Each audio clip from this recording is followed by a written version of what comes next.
খাবে না? কি ব্যাপার, দুধ নিয়ে এলে কেন? খাও না, খেয়ে দাও। তুমি আবার এত যত্ন করছো কেন আমাকে? হ্যাঁ, এই দুধটা তো তুমি খেলে ভালো হতো, তোমার শরীর দুর্বল হয়ে যাচ্ছে। তুমি আমার সঙ্গে মারপিট করতে পারছো না, ঝগড়া করতে পারছো না, তবে মারলেও আমার লাগে না। তোমার দুর্বল হয়ে যাচ্ছে তোমার শরীর। তুমি খাও না এটা। ও ঠিক আছে ঠিক আছে, তাহলে আমি খাচ্ছি তো। চোখ দেখাচ্ছি, খেয়ে নিচ্ছি।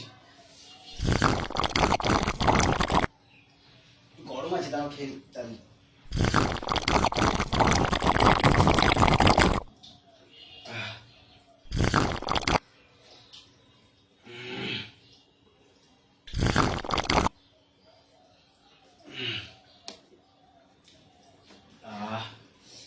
স্বাদটা কেমন ছিল?